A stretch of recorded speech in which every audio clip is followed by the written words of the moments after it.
I'm trying to platinum and 100% as many games as I can, and so I thought it was about time I play a brand new game, as this year there are plenty of new releases coming out that look fantastic, such as Death Stranding 2, Ghost of Yotei, Hell Is Us, etc. But there was also another game that caught my eye just before release.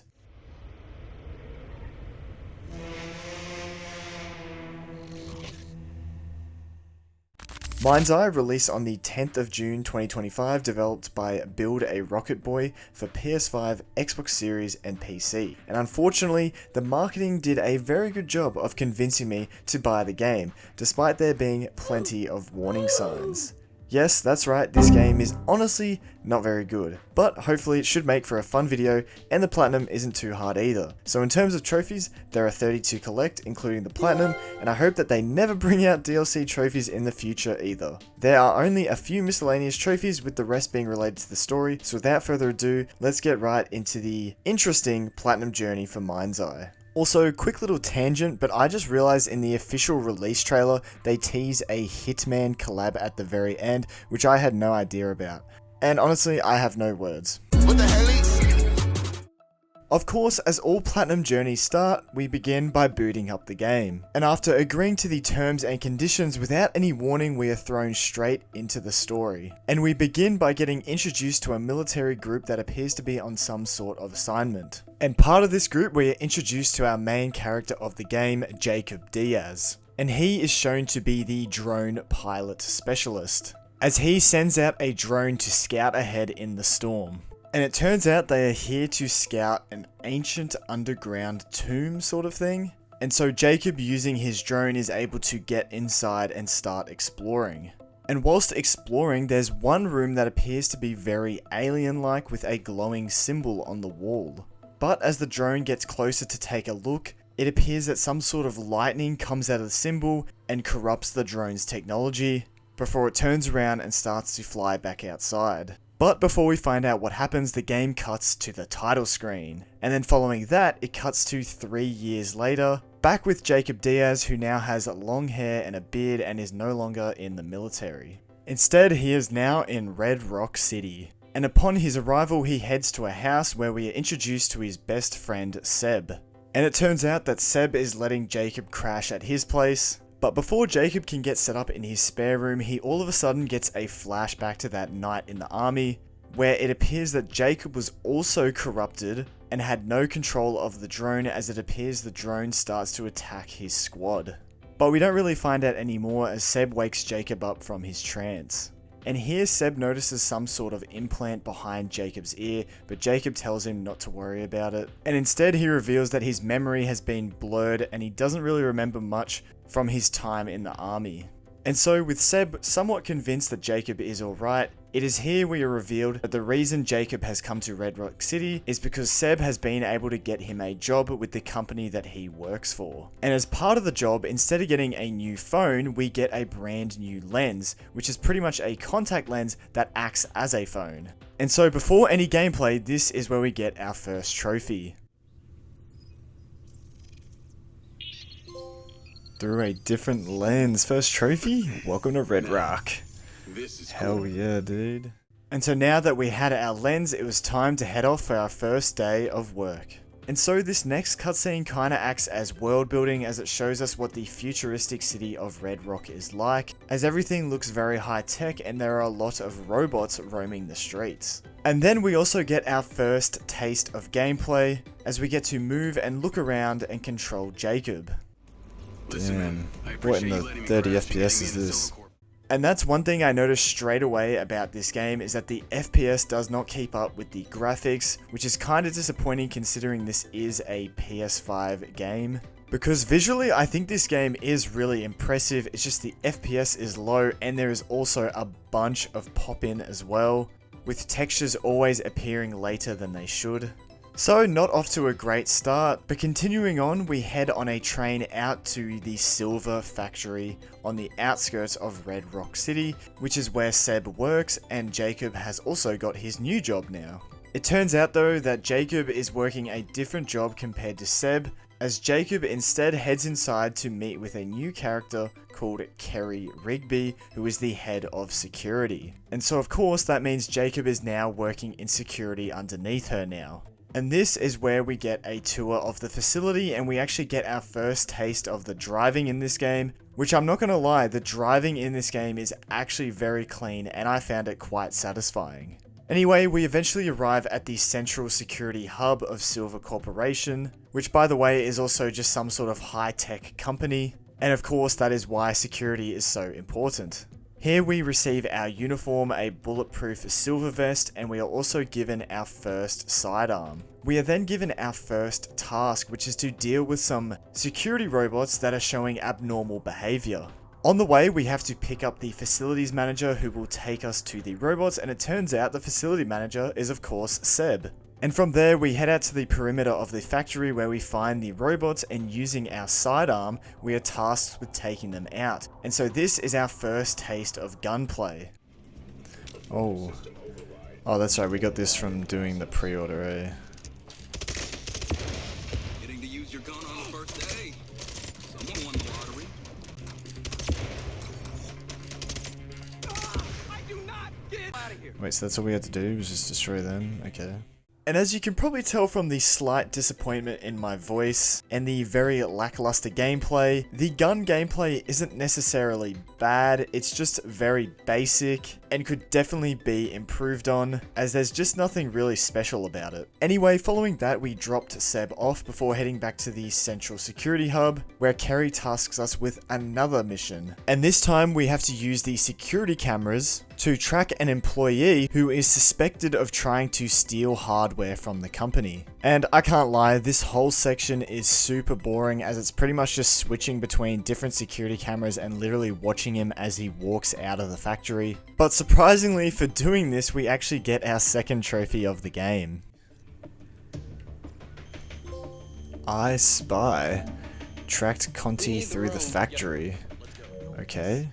And so here we find out the employee is a guy named Matthew Conti, who is trying to steal some of the latest silver tech. But this is when we are interrupted by Lars Okada, who is the chief technology officer at the company. And he recognizes the implant behind our ear and calls it the MindsEye. But before we can find out what he knows about our MindsEye, our focus shifts back to Matthew Conti as we get a stealth drone in the air to track him as he drives away from the factory to see where he is going. Okada then gets distracted by a MindsEye again, letting us know it was built by the late Hunter Morrison, who was one of the co-founders of Silver Corporation. But once again, we don't find out any more, as we now have to pilot the drone to follow Conti's car. And so once again, this is another really boring process, and is not exciting gameplay at all. But eventually Conti does make it to an old factory, where he drops off the package inside. We then set the drone down to act as surveillance to see who arrives to pick the package up. In the meantime, we ask Lars more about Hunter Morrison, and it turns out he is the one that built the MindsEye, but he has since gone missing as he left Silvercorp years ago and no one has heard from him since, so he's believed to be dead. And Okada also lets slip that Morrison's office is still here at Silvercorp and it hasn't been touched since he disappeared. And so to find out more about his MindsEye, Jacob heads to Morrison's office, where he meets with Seb, as Seb is able to use his keycard to get Jacob into the office. Of course, Seb is hesitant to do this though, as it's kind of against protocol, and he could get fired for doing this. But Jacob plays the old guilty card, and eventually Seb folds and allows him into the office. Once inside, we are able to explore the office and look at what Morrison was working on. And there's even a little minigame where you can play Minesweeper, which honestly should have had a trophy related to it. That would have been cool, but oh well, you can just play it for fun, I guess. After getting distracted by that for a bit, we eventually come across a whiteboard which has these weird symbols on it, which causes Jacob to once again have a flashback to the past. And then when he wakes back up, there just happens to be this random portal in the office now. But don't get too excited, as this portal is literally just side content. Throughout the main story missions, these portals will randomly appear across our journey, and by walking into them, it pretty much just starts up this extra side mission where you either play as a different character or Jacob in the past when he was in the military. And these missions range from taking out enemies or competing in some sort of race. And these missions are meant to be the post-game content as well, as you can access a bunch of these missions from the play menu at any time throughout the story. But honestly, we're not going to worry about any of these, as none of them are related to trophies, and honestly, they're just plain boring. So anyway, moving on, Rigby contacts us and lets us know that they pick something up on the drone's feed, and it turns out there are quite a few enemies searching for the package. And so with that, we are given a brand new car and we are tasked with driving out to the factory in order to observe these enemies. For some reason though, we don't do a very good job of staying hidden, as we are pretty much spotted instantly and they open fire on us. And so this is where we have our first gunfight against human enemies. And honestly, this game is not hard at all. Enemies don't do a whole lot of damage at the start, and a single headshot takes down any enemy. So we pretty much mowed our way through all the enemies as an unstoppable killing machine, until eventually Rigby shows up with backup, but we've already taken out every single enemy. And here we find out from Rigby that all these enemies were called the Red Sand. But before we can find out more, Rigby takes our gun off of us and sends us home, as we pretty much went from a normal security guard to literally killing a whole army of people on our first day on the job. So we go home, where we have a little chat with Seb, who checks in on us before we go to bed to have a rest. And the next morning we wake up to Rigby banging on our door. She asks us to come with her, and once we're outside in the car, she reveals that someone has been tailing her, so it is our job to lose them. Once we've lost them, we then have to make our way back to the factory. It turns out that they are now holding the employee Conti who stole the package yesterday, and we are headed there to interrogate him. And Rigby also reveals to us that the Red Sand are a mercenary group that were obviously hired by someone to collect this package. Eventually we get back to the factory where we meet Conti. Whilst interrogating him, he reveals that they have hacked into the security cameras at Silver and are listening in and watching them. And then Conti realizes that we are the one that took down the Red Sands, so he finally spills the beans and revealed that he left a transmitter in his locker to allow them to hack into the facility. On the way to his locker, he recognizes our MindsEye, and it turns out the guy that hired him also has one of these. But before we can find out more, Rigby shows up, and we get back to opening the locker and disabling the transmitter.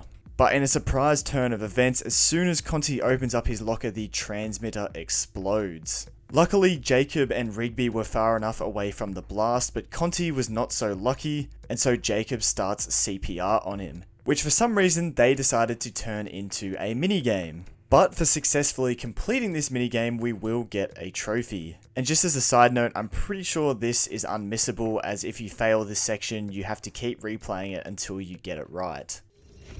What do I have to get, like 100%? I hope not. Come on, breathe.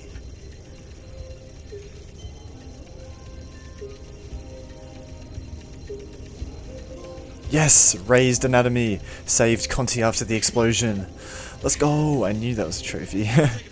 And so with that, we managed to save his life, but before he heads off to the hospital, we interrogate him one last time to find out his contacts, and they go by the names Robin Hood and Little John. Rigby then takes the lens out of his eye, so he can be taken away to the hospital, and using his lens, she is able to search for Robin Hood and Little John and get a location for us to head to try and find them. And so this is where she gives us our weapon back, and we head off to our next location. And so we quickly make our way to Owlgate Trailer Park, which is on the outskirts of the city, which is where we have tracked Little John down to. And so we sneak our way inside the trailer park and head towards the trailer that Rigby got an image for that appears to be Little John's. However, as soon as we approach the trailer, deja vu, we once again have an explosion happen right in front of our face, and it turns out that the Red Sand got to Little John before us. The residents of the trailer park then think we're the one who blew up the trailer, so they start firing on us. So we have a massive firefight as we escape the trailer park. And on the way out, we spot the Red Sand in a truck making their escape as they head towards the other hacker, Robin Hood, so we quickly have to get in our car and tail the truck. Eventually, we arrive in one of the neighborhoods where it appears the Red Sand have one of the houses surrounded. So once again, we have another fight on our hands, and after taking out all the enemies, we head inside the house where we are introduced to Robin Hood. And we quickly have to convince her that we are not here to harm her, but instead to help her. More enemies show up, so we quickly head to the car, and with her driving we have this car chase scene as we have to take down all the enemies that are coming after us. And honestly, this is actually a pretty cool set piece, but once again it is pretty easy. And so eventually we take out all the enemies chasing after us, and we get in contact with Rigby, who tells us to take Robin Hood to a silver safe house. And so from here in the safe house, Robin Hood is going to help us in tracking down the people who hide the red sand. And just as we're about to leave, we find out that Robin Hood's actual name is Charlie. And with that, we get another trophy. Charlie, eh? Robin Hood. Hey, Robin Hood. Saved the hacker.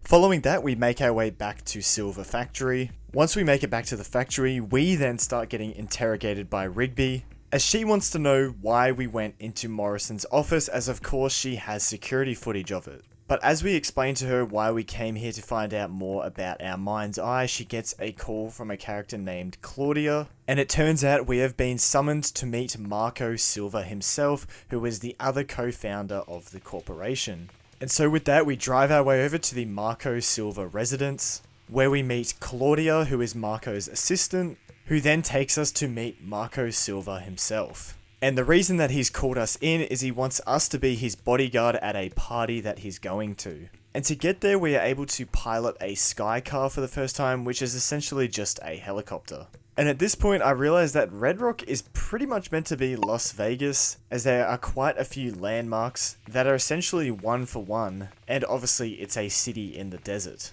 Anyway, we eventually make it to Diana's lake house, and this is where we meet Diana herself, who used to be the CFO of Silvercorp, but now is just on the board and has her hand in lots of other ventures around the city. And the main reason she is having this party is for Shiva Vega, who is the mayor of Red Rock City, and she is running again for another term. And Marco is not very impressed, as he did not know about this. But the reason she has set up this meeting is because Marco needs to try and create a good relationship with Mayor Vega, as Silvercorp is trying to launch a rocket here in Red Rock City, and he first needs to get the permission of the mayor to do so. And so Marco tries to cut a deal with her to get permission to launch the rocket. But she'll only do it if he gives her access to the back-end system of the city bots, as Silver is the one that controls them rather than the city. Marco isn't really happy about this, so he asks us to get a drink for him. And so, as Vega is giving her speech, we provide the drink to Marco, but after he's drunk it, he starts to feel a little weird and a bit sick.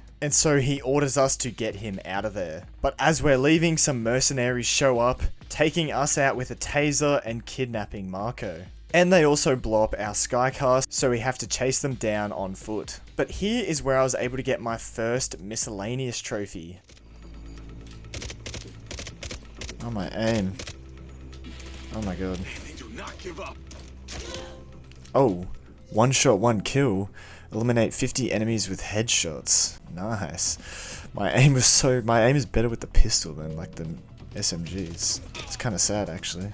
Anyway, we eventually make it to a car out the front of the residence, and we have to follow a sky car that Silver is being taken in. Eventually we make it to an old gas station where he has been taken to, and once again we take out a bunch of enemies in our path, and I was able to get myself another miscellaneous trophy, albeit this one is pretty much unmissable, as if you complete the story you definitely will get this trophy at some point. Do you have any water?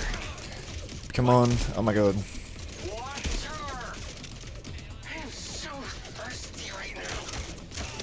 Surely I've killed 100 enemies. Yeah, there we go. Soldier. Eliminate 100 enemies. I literally called it as I got the trophy. I knew I was close.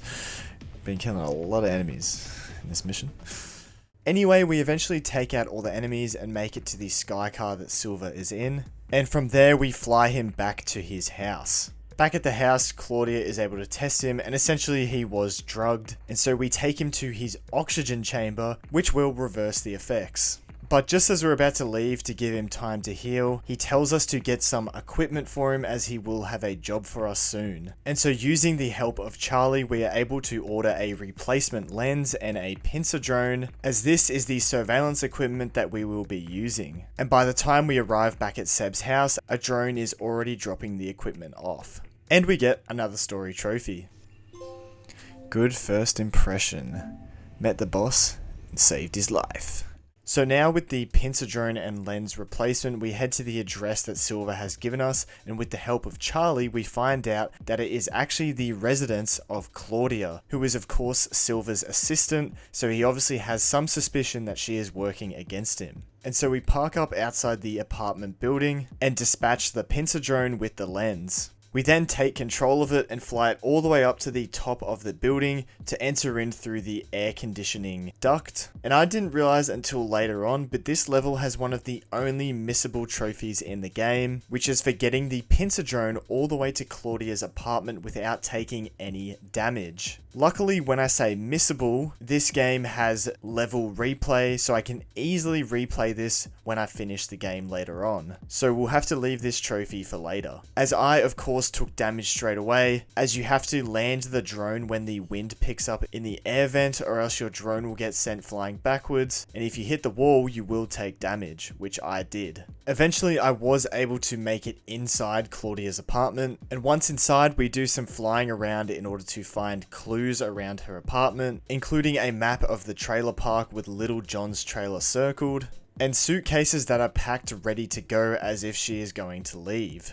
We then have to get inside her bedroom, but she is currently in there, so to get her out we turn the heat up by deactivating the AC, and then when she comes out to fix it, we head inside the bedroom. And here we are able to replace her lens. And then, without her noticing, all we have to do is return the pincer drone back to Jacob. As soon as we've done that, we get a call from Rigby, and she has another job for us, which is to go take out some enemies that have infiltrated a storage facility. And on the way there, Silver calls us and asks how we went with the pincer drone, as he believes that Claudia was the one that drugged him before he even went to the party. Anyway, once we arrive at the storage facility, there is a whole bunch of enemies. And just from the sheer number of enemies, this is actually where I had my first death of the game. But it didn't really matter, as the checkpoints are pretty forgivable in this game, and on the next attempt I just had to be a bit more careful and use cover. Eventually we take out all the enemies, but then some of them take a truck full of robots, so we have to chase after them to get the truck back. Eventually we force them to get out of the truck, and we just take them out pretty quickly and secure the cargo. Then all we have to do is drive the truck all the way back to the Silver factory. On the way back, we get a call from Silver, who now finally trusts us,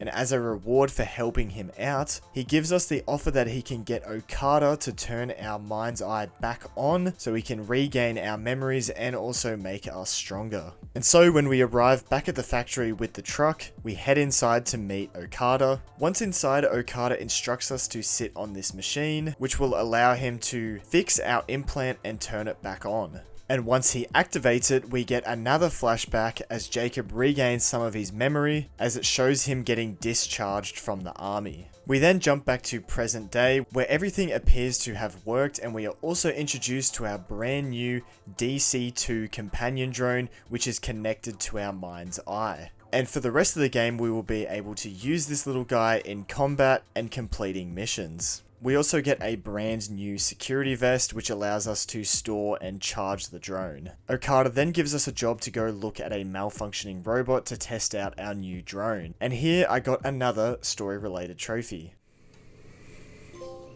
Not so Total Recall. Made a little friend. From there, we take a buggy and head out to a crater near the facility, where for some reason all the technology is going haywire, which is causing robots and vehicles to head towards the center of this crater. Once we arrive at the crater, we are able to take control of our drone for the very first time to scout out what the robots are doing, and this is where we unlock the stun ability with our drone, which allows us to deactivate the robots. We can also use this stun ability on human enemies, which will be very helpful in getting another miscellaneous trophy. For now, Okada asks us to return back to his office, and just as I was about to leave, this is actually where I encountered my first glitch of the game, as for some reason here I was getting stuck on some sort of invisible cube.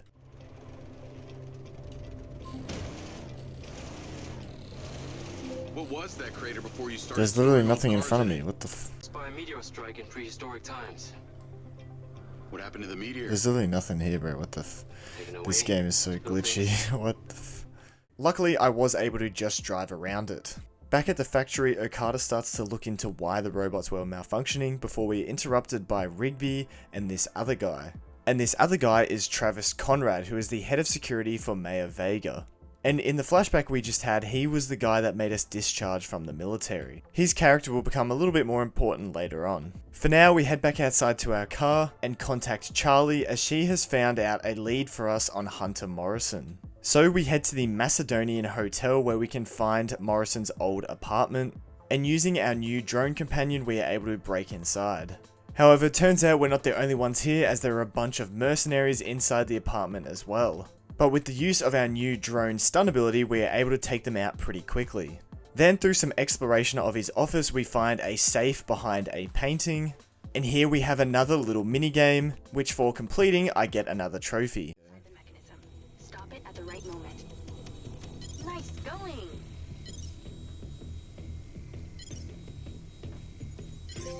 Hey, Robin of Lock Keys, open the safe in Morrison's apartment. Open. Let's go.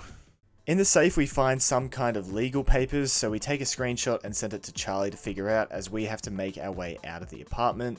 Following that we head back to Seb's house, who sees that we now have all this new tech, and he starts getting worried for our safety, so Jacob and Seb have a bit of an argument before Seb heads back off to the factory. We don't stay home for long either, as Charlie contacts us and lets us know we have to go after Claudia now, as she is on the move. So we head over to her apartment building, and using our drone we are able to tail her car to see where she ends up. And as we're flying the drone, the game AI takes control of Jacob to drive behind, and let's just say the AI is a little stupid. She's starting the transfer. Is she gonna move? That's it. Why are we driving right behind her? What the f... Okay, I was so confused then. Oh, she was waiting for a green light. Our character just bumped into the back of her car, bro. How is she not sus? We have to know what's on We're those just... files. Bro, what is my character doing? He just ran into the back of her again. Like, how is she not sus? That's literally us right there. What the hell? What the helly? What the f... 60%. What? Nearly there. She just ran someone over. What the... Bro, the AI in this is game. Not good, Jake. Anyway, as we're tailing her, she is transferring all of Silver's data to the person that she is meeting with. So at the same time, Charlie is trying to hack in and stop her from leaking all the data.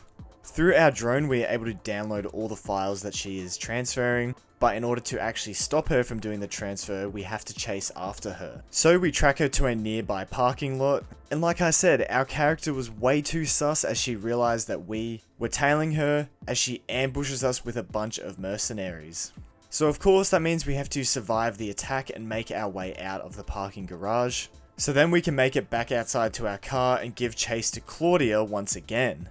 Once again though, she leads us into a trap on the outskirts of town as we have to fight off even more mercenaries, all whilst Claudia is taunting us over the phone. And in the end, thanks to the mercenaries distracting us, she is able to make her escape for good. And so of course, Silver is not very happy about this, as all his personal data and company financials have all been leaked. But we did find out that Claudia's contact was the tattooed man, who is the same guy that hired Conti and also Charlie, and appears to be the leader of the Red Sands. Since we can't do anything more about that situation, we contact Charlie, who has looked into the papers that we got from Morrison's apartment, and she seems to have found a lead at a old mining place on the outskirts of town. So we make our way to Perez Mines, and at first everything seems abandoned, but then we quickly realize that there's definitely something up with this place, as there are plenty of security drones flying around. And there were a bunch of these things, and they were super hard to take down, so in the end I just made a run for the objective marker, which led underground away from the drones. And once down here we come across a massive door with some sort of drawing on the front, which causes Jacob's mind's eye to freak out, showing us another flashback. And this time we finally get the full story of what happened at the very start of the game whilst he was still in the military. And it turns out that whatever corrupted Jacob's drone also corrupted his MindsEye, meaning he no longer had control of it, and the drone opened fire on all his squad mates. And in the end, the drone killed every single one of them. We then see later on that backup arrives to take out the drone and clean the situation up. And this is where we get our first look at the Colonel, who tells the scientist to extract the MindsEye from Jacob even if it kills him. Obviously it doesn't because Jacob is still alive in the future, but this would explain why he had his memory loss. And he obviously was discharged from the military because he got all of his squad killed. Following that flashback, we later wake up in some sort of lab, and it turns out that this is Hunter Morrison. And so it turns out this whole time that Morrison has been hidden away in his own little bunker here, researching whatever caused our MindsEye and drone to freak out that night. He then tells us to have a look around his lab, and this is where we get our next story trophy. Okay, so this is where Morrison's been this whole time. Jazzed on Java. Met the real brains behind the operation. Yeah. So of course we then get to explore his bunker, and here I found a game called Run Dungeon 3, and seriously there should have been a trophy for playing this, as this was a nice little fun mini game that for whatever reason they decided to add to this game, but you get absolutely nothing for doing it. So after doing some exploring, we head up to the weapons locker to get our weapons back before returning to Morrison to have a chat. And here in his main lab he shows us that he is working on an android named Lily. And he has also developed an ODT, which he says is a frequency emitter or a translator that should allow us to speak to the aliens or whatever beings are the ones that corrupted Jacob's MindsEye and drone. So this next part of the story, we have to install 3 of these ODTs around Red Rock City so we can talk to these aliens, which Morrison calls the Kin. And so with the first ODT in hand, we head outside and head to our first location, which is the solar farm. And of course we contact Charlie to bring her in on this to help us with installing these ODTs. And so we eventually make it to the solar farm where we are able to use our drone to make our way inside. And once inside, the farm is fully protected by robots, but we unlocked a brand new ability where we can hack into robots and turn them onto our side. And this is a really useful ability, as robots are probably the hardest enemies to take down in the game, so the fact you can just turn one of them on your side at the start of a fight is so helpful. After taking out all of the robots, we make it to the main power area where we are able to install the ODT, and for doing so we get another trophy.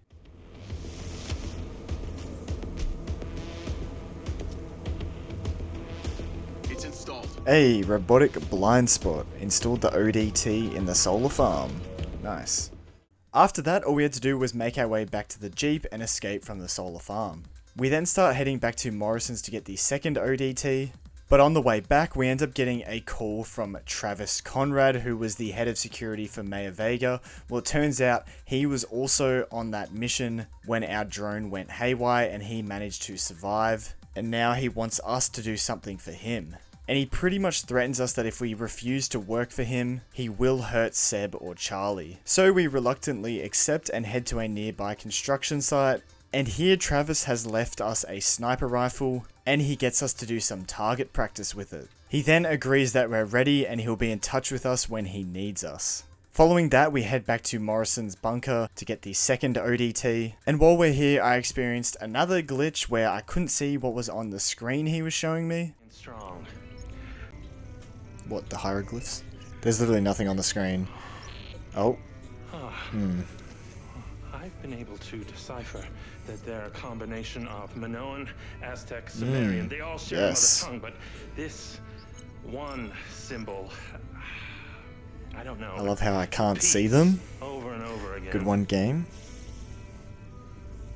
Now I can't see that one. Real good.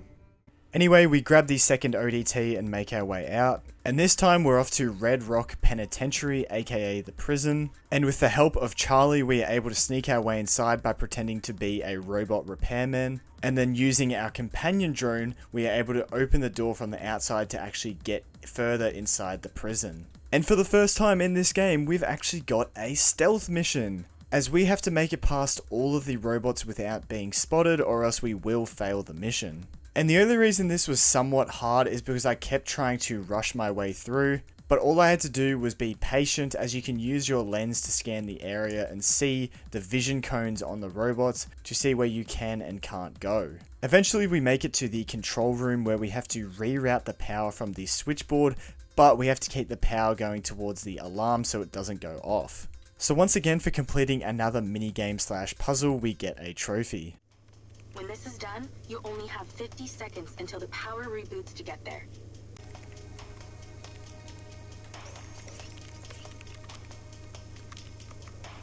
There we go. Little Jacob rerouted the power in the prison. Awesome.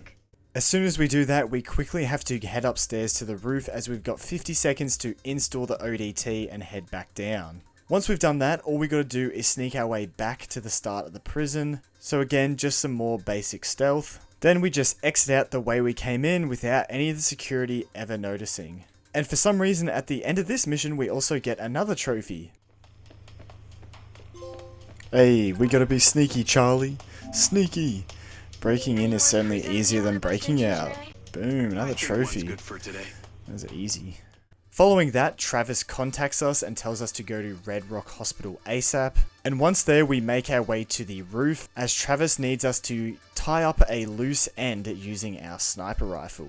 And it turns out that the loose end that he wants us to kill is actually Matthew Conti, the guy that we saved earlier in the game. And at first, Jacob refuses, but Travis reminds him that he can kill Seb or Charlie at any time. So we end up shooting Conti in the head, even though we worked so hard to save his life earlier. We then quickly make our escape in a sky car on top of the hospital and head back to Morrison's bunker. Back at the bunker, Morrison is making a lot of progress on building Lily, and then he also gives us the third and final ODT.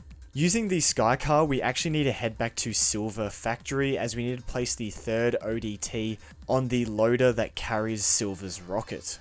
Back at the factory, we actually go see Okada first, who shows us that more of the robots seem to be glitching out. And so he explains to us Morrison's paradox, which is a moment where machine learning evolves past the capabilities of our control. And Hunter Morrison dubbed this the Alpha Virus. We then tell him that Morrison is actually still alive, and we could ask him if he knows any more about it and how to fix it. At first, Okada doesn't believe us and thinks our MindsEye is playing tricks on us, but we tell him that we are being dead serious. But before he can ask any more questions, the automated rocket launch begins. But because the whole thing is automated, he is worried that the alpha virus could impact the launch. And so he tasks us with making sure that the rocket stays on the pad and the launch goes off without any hitches.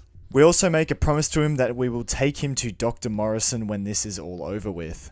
And so with that, we head off to the hangar and make our way on board the rocket loader. And on the loader is where we are able to install the third and final ODT. Then we make our way to the top of the loader and it starts transporting the rocket. And so Okada tells us to use our drone to make sure that everything is going to plan. And this includes taking out hostile drones that have been infected by the virus. But not gonna lie, this mission is kinda boring, as we're pretty much just flying the drone around looking at the rocket the whole time, as it moves quite slowly. Eventually the rocket makes it into the tunnel and Okada contacts us to tell us that he's got it from here and Silver and Rigby want to talk to us. And with that, we get ourselves a trophy.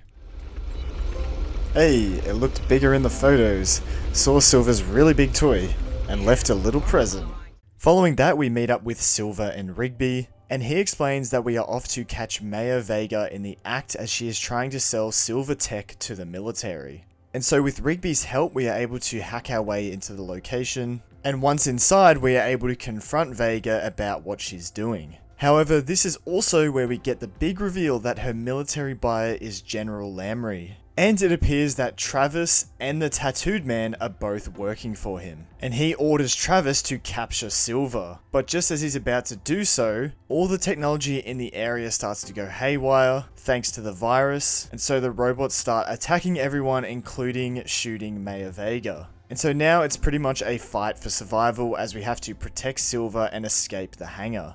After a massive firefight with the robots, we eventually escape the hangar, but as soon as we get outside, General Lamry's men arrive and start to attack us as well. So then we have to fight our way through even more enemies down these side streets to try and get to a sky car to escape with Silver and Rigby. But along the way, I was actually able to get myself another miscellaneous trophy, as throughout the story I'd been making sure to use the stun ability on my drone before finishing enemies off. Die.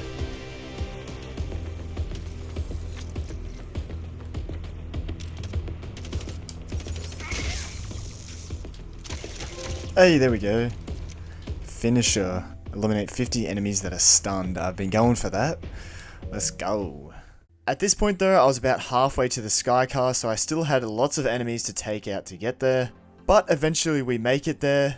But unfortunately one robot sneaks up on us and gets a shot off on Silver. So we quickly get him in the sky car, and as he is injured and General Lamry's forces are hunting him down, we decide to take him to Morrison's bunker. When we arrive, Morrison is a little bit hesitant to let Silver in, as they don't really like each other, as Morrison obviously left Silver Corp on bad terms, but in the end he does decide to help out Silver as he is injured. Once down in the bunker, they have a somewhat friendly reunion, but they are also still giving each other crap. And so Morrison starts to take Silver to the infirmary, but before doing so, Silver gives us the key to launch the rocket and tells us to head back to base and make sure to help Okada launch that rocket no matter what. So using the sky car, we quickly fly back to the factory and make our way inside the tunnel to head up to the control room so we can deliver the launch key and use that to launch the rocket.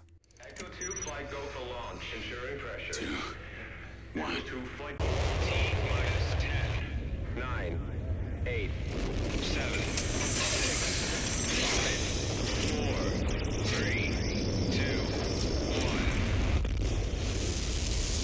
1. We have liftoff. Echo has cleared the tower with 0 heat adjustments. We did it.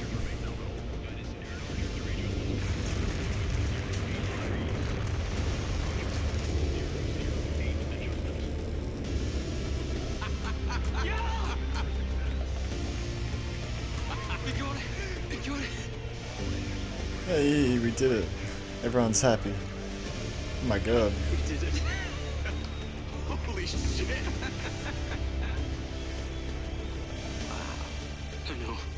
It's really exhilarating, isn't it? They'll be talking about this for years to come.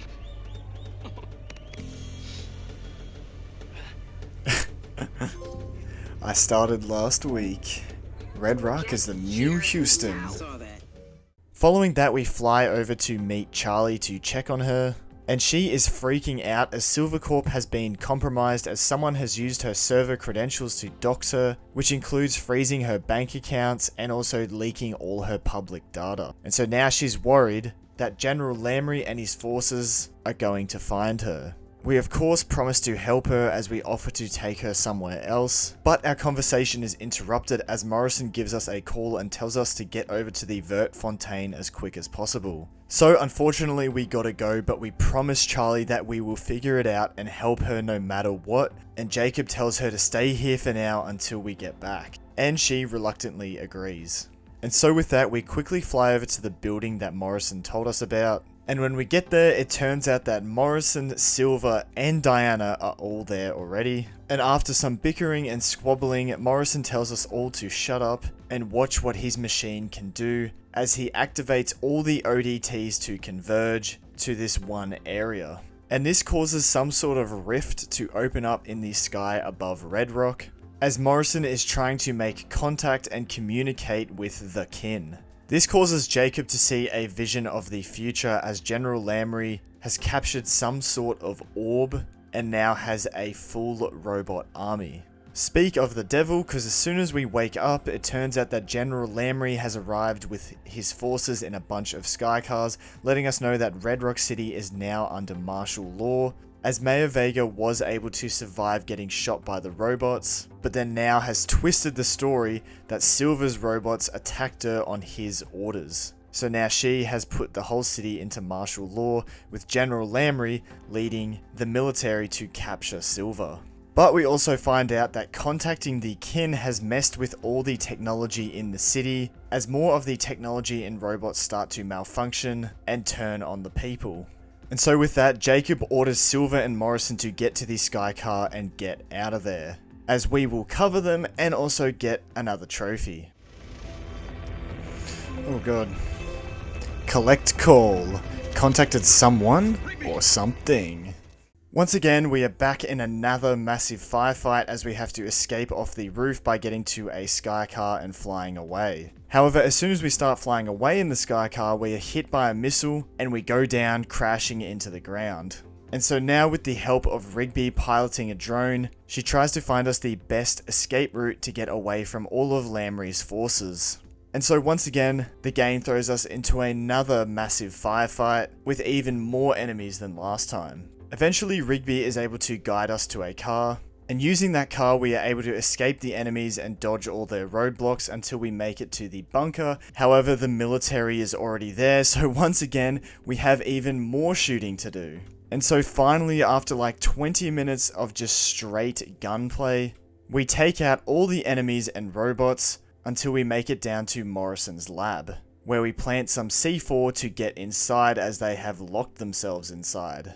And luckily we get there just in time, as the two of them have locked themselves into one of the greenhouse areas, as Morrison's bodyguard robot has turned on them and started attacking them, trying to get inside to kill them. As they're trapped inside though, Morrison tries to activate Lily to try and stop the robot and help them. However, Lily also gets infected by the virus and starts helping the other robot.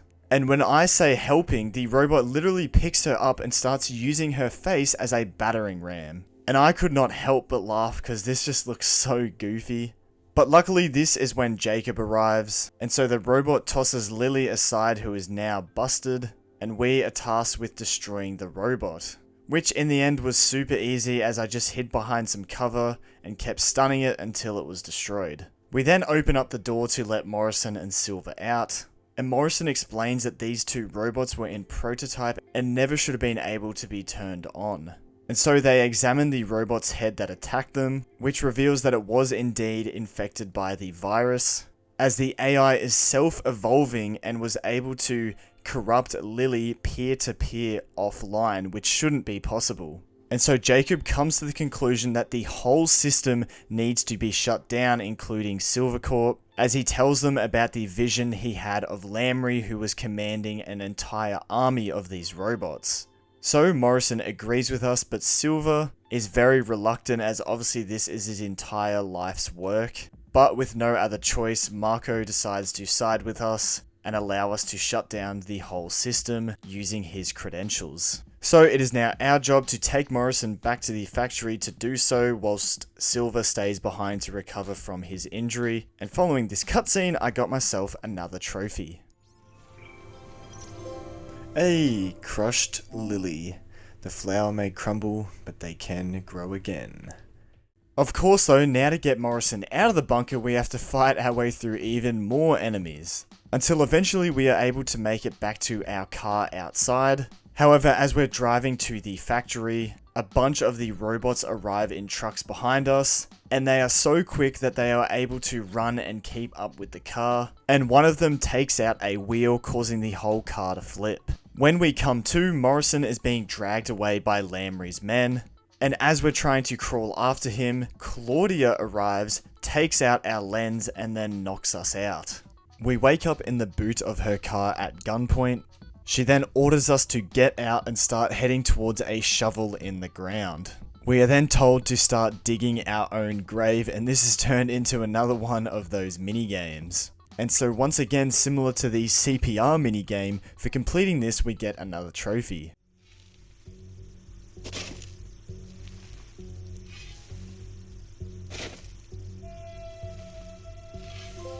Into deep. Dug your own grave and live to tell the tale. Wait, so we're gonna survive then? Thanks for spoiling it, trophy.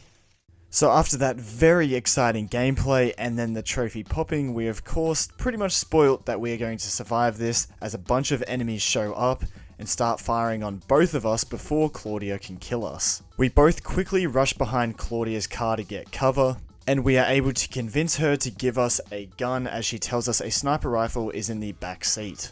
But as soon as we get the sniper rifle out of the back seat of the car, Claudia uses this opportunity to get into the driver's seat and drive off, leaving us to fight off the rest of the enemies. So we head to the grave that we dug so we can take cover and start sniping all of them. And to be honest, I've always found sniper sections in games quite fun, so this was a good change of pace as we got to take enemies out from afar. After we've taken them all out, one of them is still alive, so we take his lens from him. So then we can contact Silver and let him know what has happened. And so we tell him that Morrison has been kidnapped, so Silver tells us that both of them have actually got tracking implants for insurance purposes when they started up the company, and apparently he's got Hunter's transponder back at his house. So now we have to drive all the way to Silver's house. And on the way there, I actually experienced another crazy glitch. What the What was that? What was that?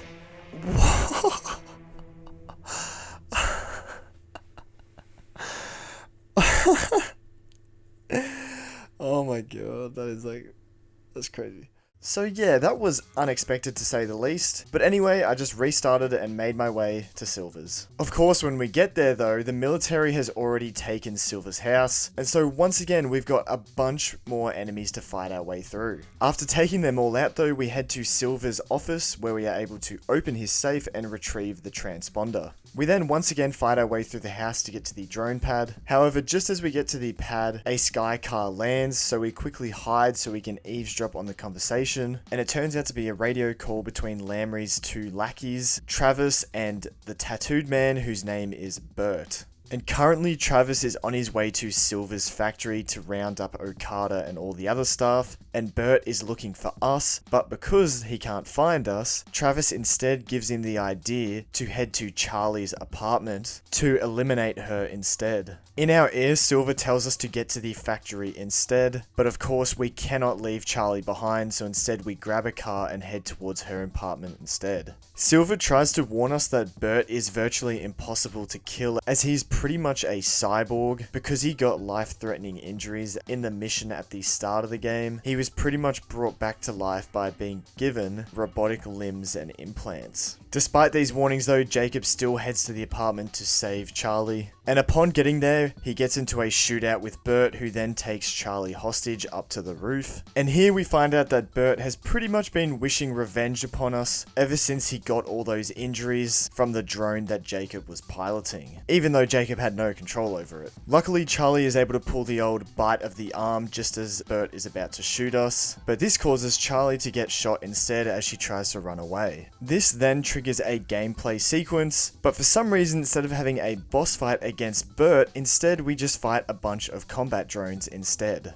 Once we've taken them all out, this triggers a cutscene where we go and check on Charlie, and unfortunately she is slowly dying in Jacob's arms. And then this is when Bert decides to appear, who grabs us with his cyborg arm and holds Jacob over the edge. But in a crazy twist of events, Charlie gets just enough energy to stand up and push Bert off the edge to save our life, but he grabs her arm and brings her down with him. I was not expecting this at all, but yeah, the game pretty much killed off the main love interest. And of course, this makes Jacob super mad and ready to do anything to take General Lamry down. And with that, we get our next story trophy.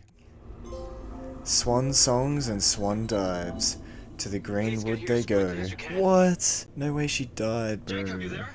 So now on our path of vengeance, it is time to head back to Silver Factory in order to save Okada. And the other reason we're heading there is because we can't actually use the transponder to find Morrison unless we get a satellite up in the air in order to track him. So that means we have to launch another rocket into space with the satellite on it. So we make it back to the factory and Okada lets us inside, and we give him the transponder and he attaches it to the satellite. And so now all we have to do is transport the rocket to the launch side and get it launched into space. Of course though, General Lamry has sent a bunch of bots and military forces to stop this from happening. Luckily though, Okada has been improving our drone for us and has actually added a grenade feature to it. And so all we do is remote control our drone and head outside and use our new grenade feature to take out all the robots. And I feel like this is when the game actually starts to get quite fun, as the more abilities your drone gets, the more fun the gameplay is. And now with this grenade feature, I was able to get another miscellaneous trophy, which I'd already gotten a few explosive kills from destroying explosive barrels with enemies nearby throughout the game, but now with a main explosive weapon, it was easy to get the final few kills, and this trophy is pretty much unmissable, as just in this section alone, you have to eliminate more than 25 enemies with explosives, as that's literally the only weapon you can use.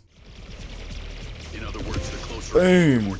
Explosive personality, eliminate 25 enemies with explosions. I had a feeling we were going to get grenades at some point because of that trophy. I mean, I was obviously already close by getting explosive kills with like barrels and whatnot, but at least now we can just fire grenades whenever we want. Following that, we are able to take out the rest of the enemies using the grenades. Okada then opens up the hangar doors so we can head outside and once again take out more enemies as we make our way towards a Hades combat drone. And once we're inside one, this is pretty much an attack helicopter, as we can use its missiles to take out enemies from above. And so this is what we do as the rocket starts to get automatically transported to the launch site. And this mission is pretty fun, but it kind of does get repetitive after a while, as defending the rocket takes forever, but eventually we take out all the enemies and then make our way up to the control room once again. Once we get up there, the rocket has already launched and is in space, and now all we have to do is use the satellite computer to align the satellite and get the transponder working.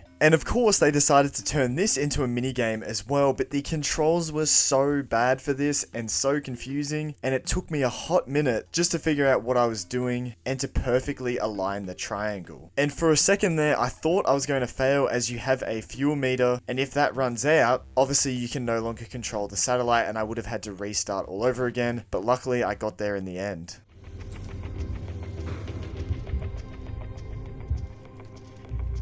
There we go. We have a signal from the transponder. Let's go! That was tough to figure out for some reason. Rocket science. That's a really Aligned moment the where we may be satellite. about to die. Let's go.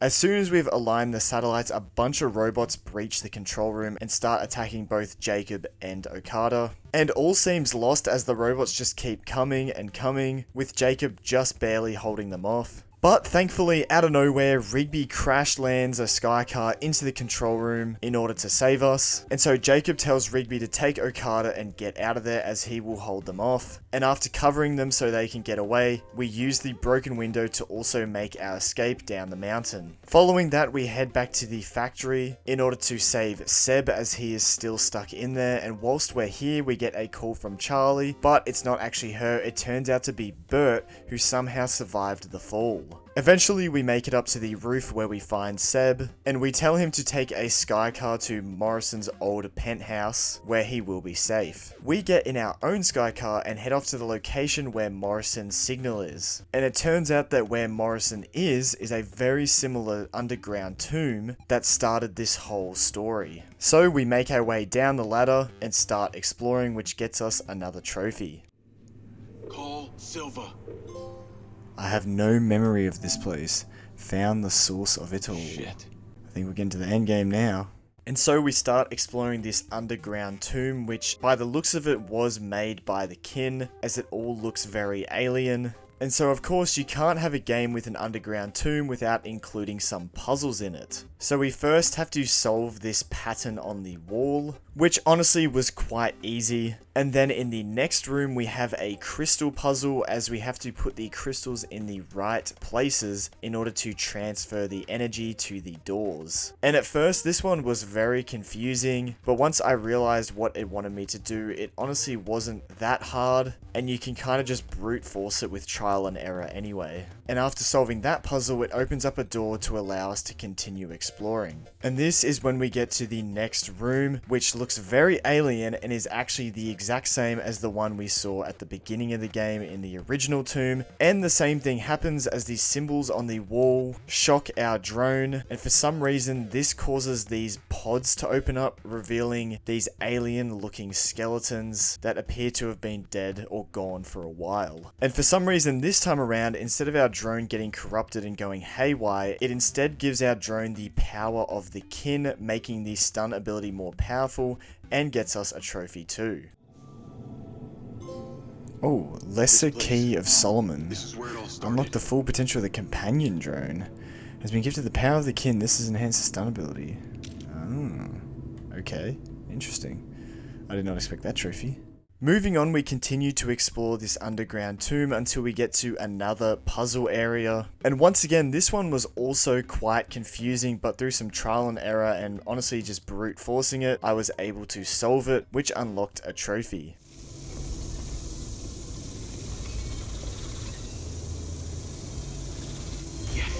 Oh my god, we did it! Xeno-archaeologist solved all the puzzles underground. I have no idea how I just solved that one just then. That was just all guessing until it worked.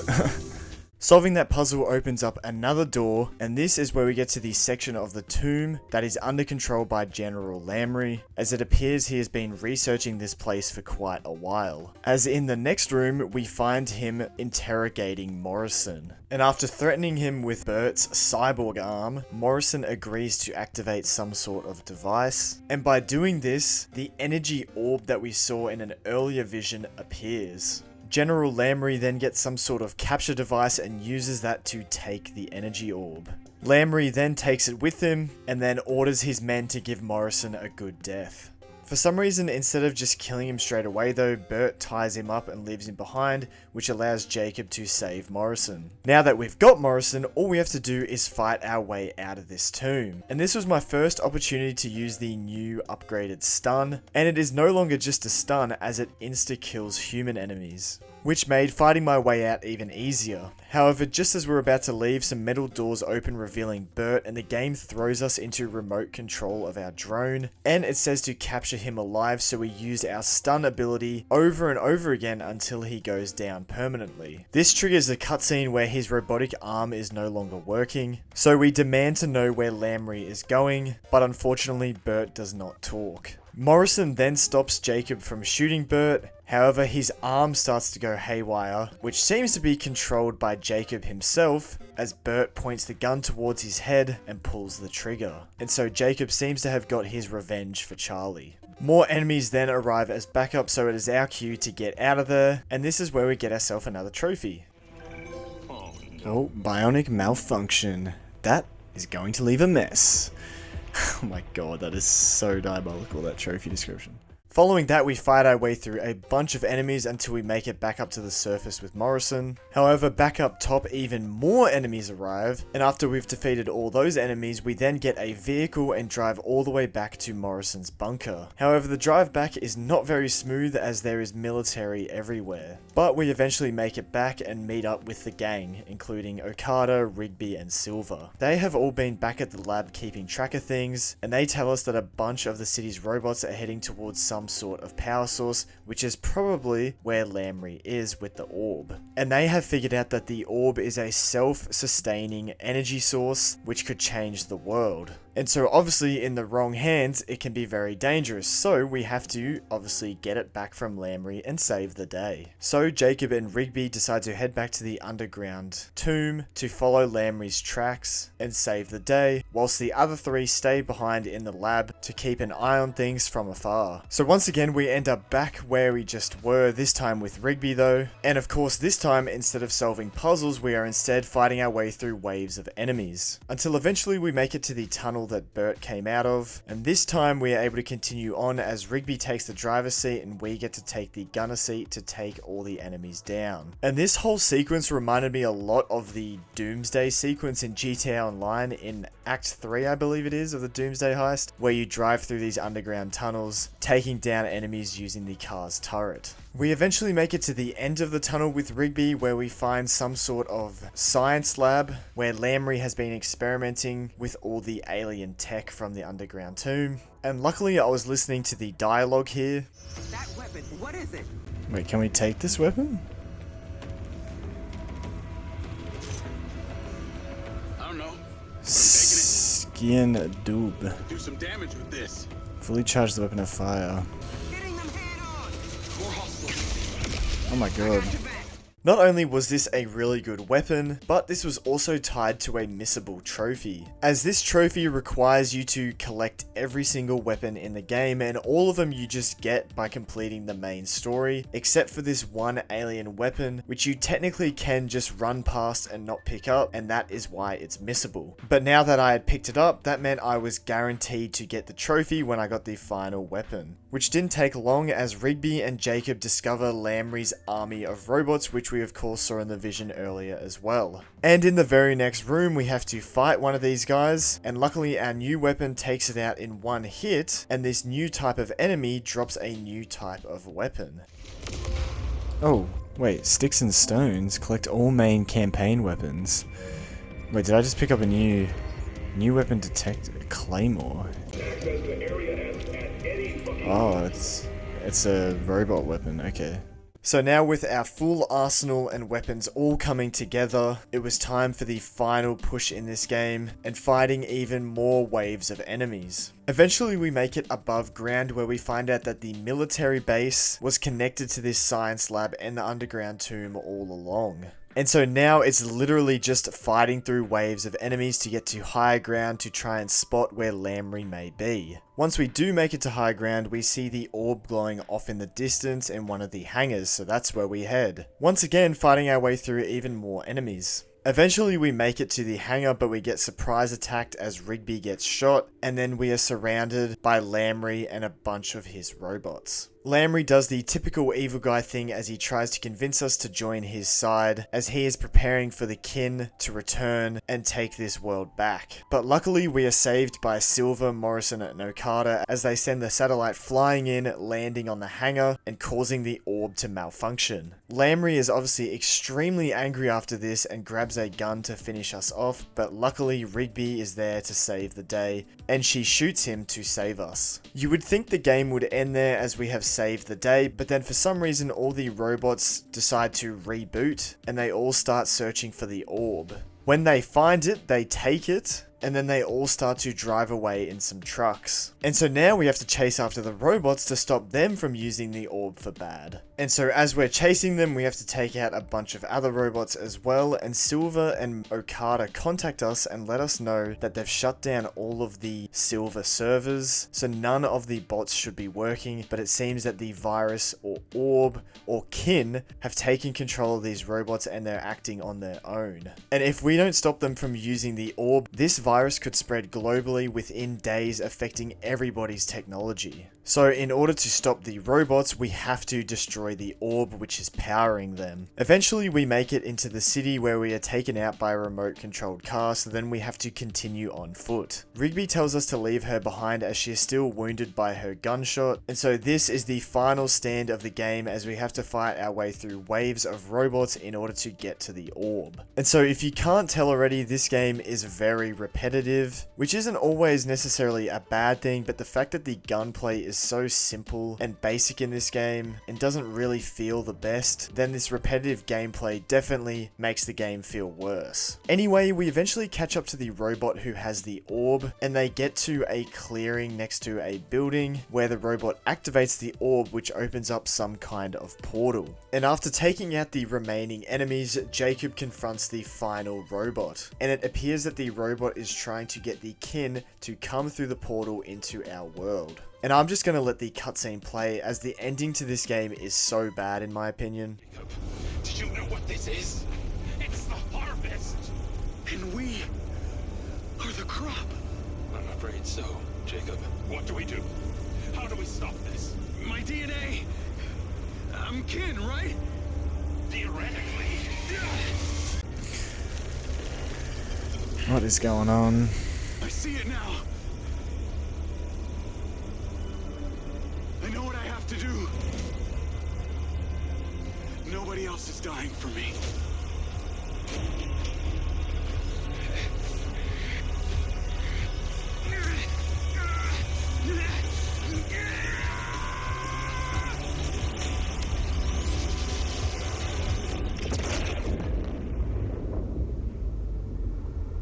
My goodness gracious me. Sacrifice!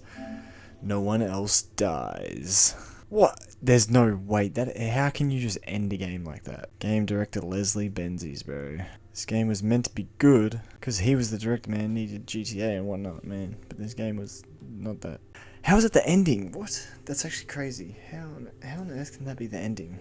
And you can't even skip the cutscene, the credits. What? I can't believe the game just ended like that. Surely there's gonna be like a end credit scene or something. I can't believe it just ends like that. It's crazy to me. I don't know how many people work on these games and then they turn out the way they do. I mean, they were obviously rushed though, probably. Finally, I knew there'd be an end credit scene, bro.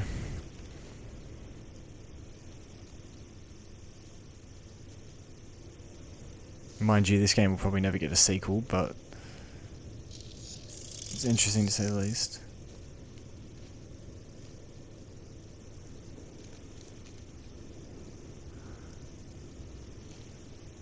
No, is that all that's left of Diaz? Diaz?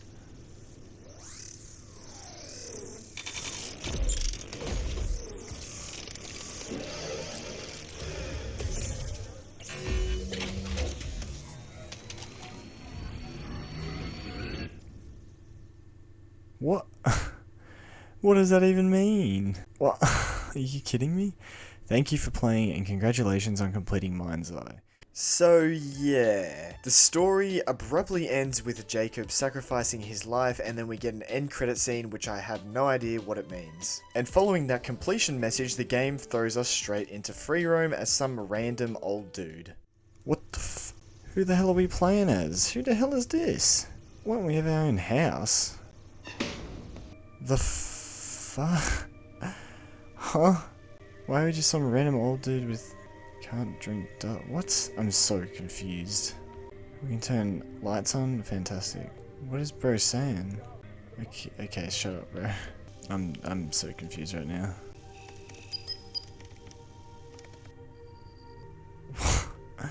What? Why are we just looking at a security camera? I'm sorry, this game is so random. What? I'm so confused right now.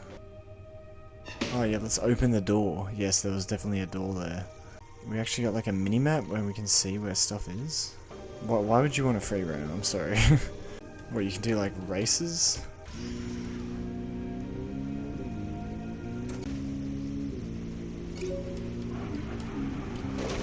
Oh crap.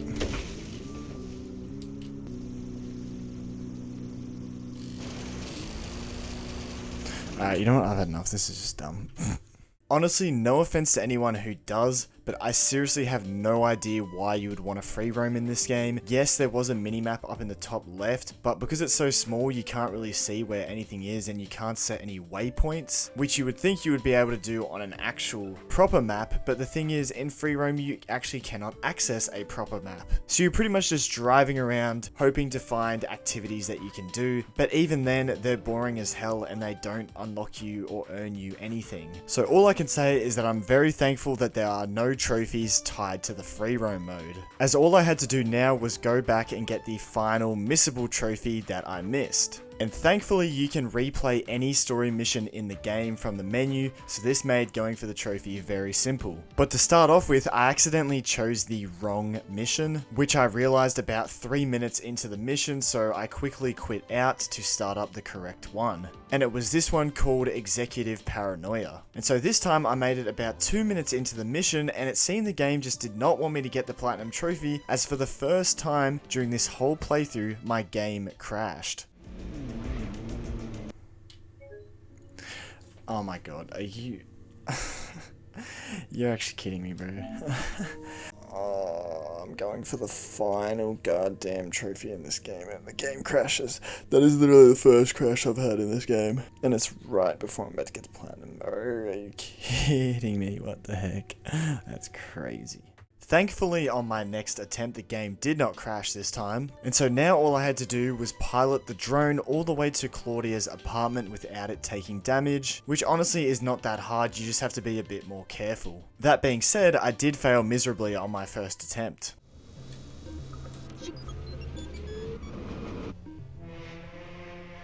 Bro, what? It wasn't even moving.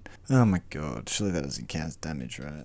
Luckily, it didn't, as all I had to do was restart from the checkpoint and try again.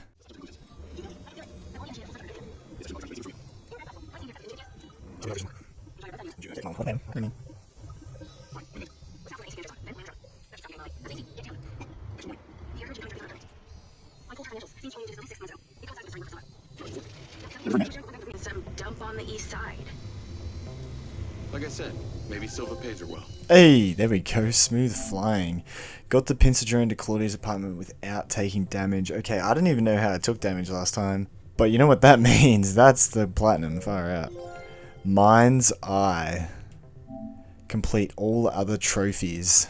Damn, that does not feel satisfying at all. I mean, I'll take the platinum. Phew, I don't even know how to feel about that game, eh? There's some good things about it, and then there's also some other very bad things about it as well. Overall, I'd say the gameplay, driving felt really nice in this game. The gunplay was very average. The story, I feel like started off pretty intriguing, but then kind of went a bit weird, so the story is decent. And then obviously the performance of the game, frame rate, and the pop-in. Obviously the actual graphics look good, but the frame rate and pop-in really made it look terrible. So overall, I don't know. I don't know how to feel about this game.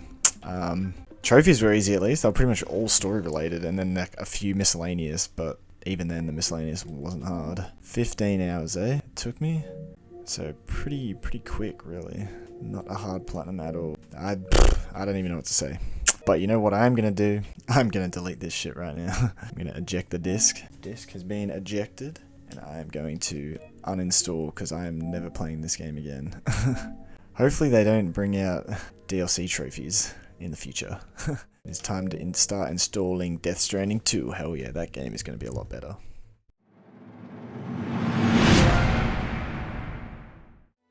So there you have it. That is MindsEye Platinum complete. And as I briefly said, I honestly don't know how to feel about this game. I think looking back at it now, I would say it was a pretty mid experience. The only thing really keeping it interesting was the story, and even that started to go downhill as the game went on, and the ending is just terrible. So after doing everything, it just feels very unsatisfying. So would I recommend you play this game? Definitely not for full price. Maybe if it goes on sale and you're really interested, then give it a shot, but it is definitely not worth full price. And so in turn, I would also not recommend the Platinum, even though it is easy. There are plenty of other games out there that are way better, and the Platinums are still easy that you could play instead. But once again, maybe when this game goes on sale, you can give it a shot and go for the Platinum. Anyway, with that final verdict out of the way, I'd just like to say a massive thank you if you made it this far in the video, and thank you all so much for watching. I really do appreciate it. And of course, don't forget to like and subscribe and turn that notification bell on so you don't miss any future uploads. And if you made it this far in the video, comment down below, RIP Charlie. And finally, I'd just like to say a massive thank you to those who are channel members. Welcome to those that are new, and thank you all for that extra level of support. And of course, a special shout out to those who are ultra rare members, Shajita456 and Dome. Thank you very much. And so with all that out of the way, I'll see you guys all in the next video, which, like I mentioned briefly before, will be on Death Stranding 2, which should be a much better experience than this game. See you all then. I can hear the demons call when they do what they do, and now I feel like taking off, find a place with a view. The pain is never gonna stop if it's controlling you. I know